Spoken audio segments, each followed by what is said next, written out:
Hello, everybody, and good evening. Well, good afternoon. Good afternoon. This is going to be a very special edition of my show today. I want to take time out to just cover this story that's circulated by Sha'Carri Richardson. I don't know if y'all are aware of this, but yesterday she had tested positive for having illegal drugs, well, drugs in her system. So what I want to do today is that I want to use my platform and I want to actually share her side of the story today. So what I'm gonna do, I have the interview pulled up. Hopefully, Facebook won't flag me for it, but I naturally have the interview that she did today on the Today Show. We want to listen to her side of the story. Okay, so let me go ahead and get this together, and we're just gonna hear it. We're just gonna go from there. Okay. And after being notified of her failed drug test, Richardson tweeted yesterday, "I am human." Savannah. Chanel, thank you. And Sha'Carri Richardson joins us now. Good morning, Sha'Carri. I just want to ask a simple question first. How are you doing? I'm blessed to be alive. That's about it. This is not easy. This is a hard moment that you're in right now. And I thank you for being on. And I know you wanted to tell your story. So tell me, what happened? What led up to this positive test? Just honestly, I want to take responsibility for my actions. I know what I did. I know what I'm supposed to do. No, I'm allowed not to do, and I still made that decision. But not making an excuse or looking for any empathy in my case, but just, however, being in that position of my life, finding out something like that, something that I would say is probably one of the biggest things that have impacted me positively and negatively in my life when it comes to dealing with the relationship I have with my mother. So that definitely was a very heavy topic on me, and people don't understand what it's like to have to,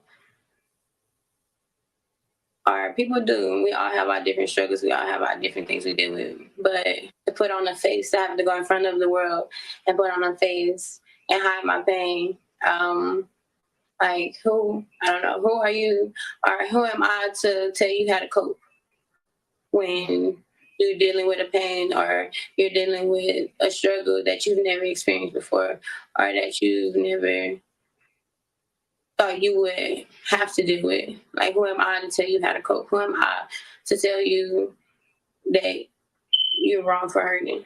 So I think just honestly, just leading up to that, dealing with my mental health, dealing with my mental as is, with leading up to the games, every time stepping on the track, definitely expected to be a record-breaking time or something like that. So just with that, pressure in itself was also just another thing. With this actually been my first full professional career, my first full professional circuit this year due to the pandemic. So just considering all of that put together, long time, my agent, my sponsor, my sponsorship, my family, knowing me dealing with all of this during time. So, Sha'Carri, I just want people to understand where you're coming from, and tell me if this is correct. But it was a few days before your big race and the trials, you found out that your biological mother had passed away. You found out when a reporter told you, and it was after that you ingested some kind of marijuana. I should mention, you were in Oregon. It's legal in Oregon. You didn't violate any law, but it was against the rules of your sport. And as you said, you knew that. But is that what happened? Is that how this unfolded? Honestly, yes, that is the story. I had an interview scheduled with my agent. I knew I was having an interview. I knew going into the interview, I was just thinking it would be a normal interview, and then on the interview to hear that information come from a complete stranger was definitely triggering. Was definitely nerve shocking, because it's just like, how are you to tell me that? Like, it's like, and no offense against him at all. He's just doing his job, but definitely that sent me in a state of mind, in a state of emotional panic, if anything. And still knowing that even though I'm here, I still have to go out and put on a performance for put up a performance for my dream, go out there and still compete to what it is. So yes, definitely the trigger, and from there just blinded by emotions, blinded by sadness, blinded by just hiding hurt, honestly. For the fact that I know that I can't hide myself. So at least in some type of way I was just trying to hide my pain. The Olympic officials, the U.S. track and field, the anti-doping agencies now have a decision before them. Unfortunately, you will not be able to compete in the Olympics in your race, your individual race, 100 meters. But there is a chance. It's a small chance, but there's a chance you could go to the Olympics and take part in the relay. Are you hopeful for that? Is that what you're holding out hope for at this moment? Right now, I'm just putting all of my time and energy into dealing with what I need to deal with to heal myself. So if I'm allowed to receive that blessing, then I'm grateful for it. But if not right now, I'm going to just focus on myself. What would your message be to those who are considering that right now, who are thinking about that, and to your fans, who have fallen in love with you and were so proud of your performance and maybe crushed just as you are in that moment? What would you want to say to them? I would like to say to my fans and my family, to my sponsorship, to the haters too. I apologize as much as I'm disappointed. I know that when I swim on the track, I don't represent myself. I represent a community that has shown me great support, great love. And to y'all, I failed y'all. And so I apologize for the fact that I didn't know how to control my emotions or deal with my emotions during that time. And when I would just leave with my fans, or I would just leave out there, is that, like I tweeted and said yesterday, I'm human. We're human. My statement, what I always say in my interviews, I want to be as transparent as possible with you guys, whether it's good, whether it's bad. But when it comes to Sha'Carri Richardson, it's never been a steroid. It will never be a steroid attached to the name Sha'Carri Richardson. The charge and what the situation was marijuana.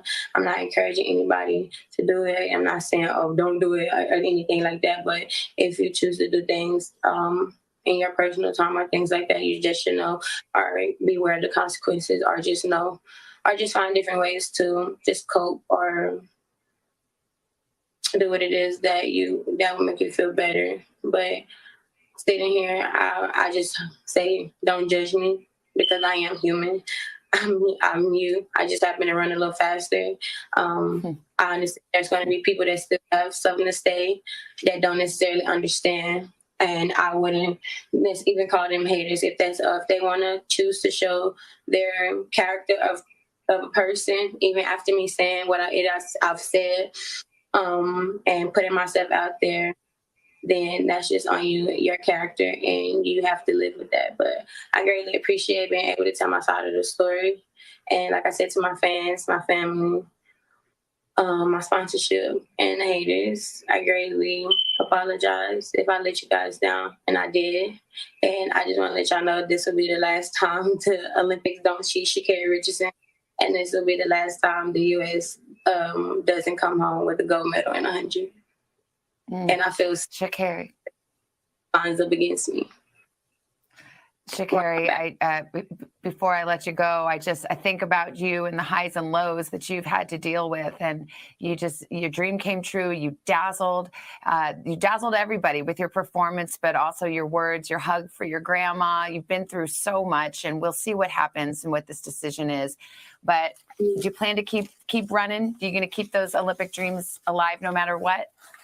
Yes, this is just one game. I'm 21. I'm very young.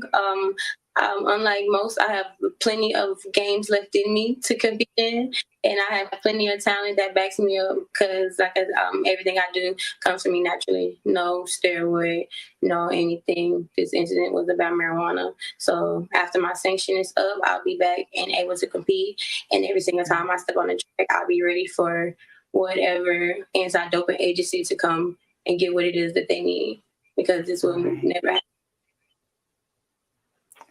Sha'Carri Richardson, this is, as I said before, not easy, not an easy moment, but you showed a lot of grace and courage to come on and answer those questions, and I appreciate it very much. Thank you. Thank you.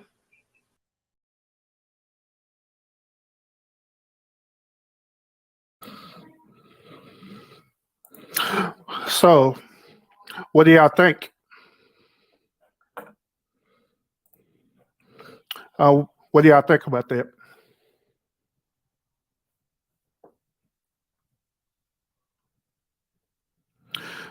Well, here's my perspective about it, and I'm just going to be just as transparent as possible. But first of all, um, I do feel very, very, very, very disappointed in her decision making for some doing the marijuana. And the reason why, because I know that she's young, and um, I see this as viewing it as, being a father, like as though as I'm her father, and this was a decision that she decided to make on her own, and me dealing with this as a parent. Um, my heart goes out to her, but at the same time, I'm just disappointed in her decision making by this. Now, as you was listening to her interview, she was very much aware of that. Well, when she did the marijuana, that she knew that it was illegal, but yet still she made the decision to do it anyway. Now, I understand that she was going through a whole lot, with losing her own mother and other situations as well. Then I also understand that she was trying to prove something as well. I get it. We all need to have that time to, cope with especially with a loss. Where we all need that time to do that. And we all cope with dealing with loss and pain in different ways, which I get that too.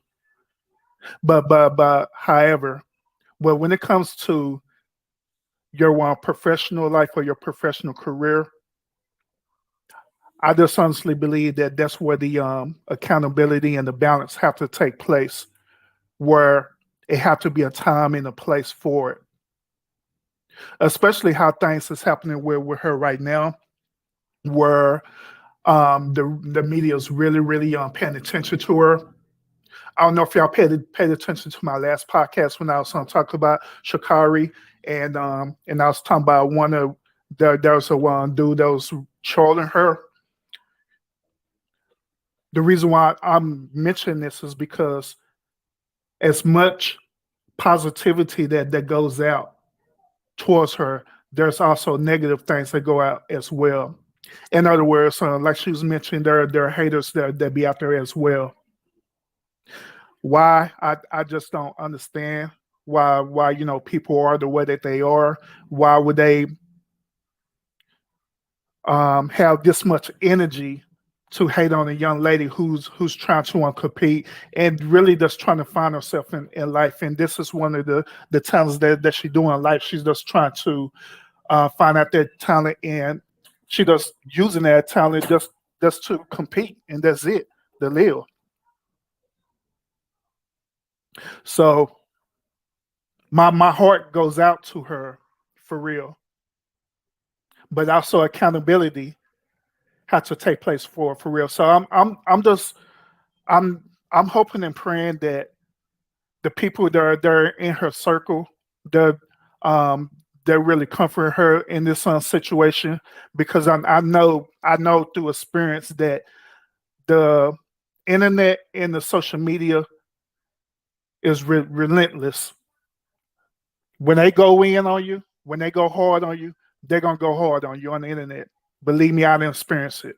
I've experienced on countless times where I did videos or anything like that where I say a certain thing, they end up going viral and they go hard on you.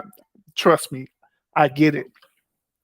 So I'm just hoping and praying that she has a strong foundation around her where that could comfort her in this time. That also help coach and encourage her about the choices that she make, and the accountability part about it as well. And that's another thing too, is that we got to understand, that our decisions plays a huge part in our upbringing, and also plays a huge part in our careers and everything that we do. That's the reality of the nation. That's the reality of the world. So we have to be real strategic in our decision making, especially when the spotlight is on us. And I just feel that way. So I just hope and pray that she does have that strong foundation, that people will encourage her. Matter of fact, I don't know if she'll tune in and watch this podcast. Then she do, then it's good. But I also encourage her to stay strong. Do what you got to do. If they allow you to run into the relay, then by all means, take the opportunity to run into the relay, even though she's been disqualified for the 100. Just do whatever opportunity that presents itself, and just take advantage of that, and learn the lessons from the next mistake that you made. Because I agree with her. She's only human, and she does make mistakes. That's the whole point of living, through the human experiences, that you dealing with your experiences, and you just learn from it. And it's just that simple. Yeah, and it's just that simple. So yeah, well, everybody, I just encourage y'all to um, just encourage her. If she's still on her social media platform and stuff, I'd encourage y'all to just give her some encouraging words and stuff, especially on her Twitter and everything else. Just encourage her, to keep her head up, prayers up, and just encourage her. Then all them trolls that be on there, deal with them trolls accordingly too. So that's all I have to say about this matter, y'all. Um, Continue to follow my content, the official urban therapist. I'm on all platforms. I'm on Facebook, YouTube, Instagram, even on Twitter as well. So continue to like and follow my content, subscribe. Until next time, y'all continue to fight fate with faith, and I will see y'all again.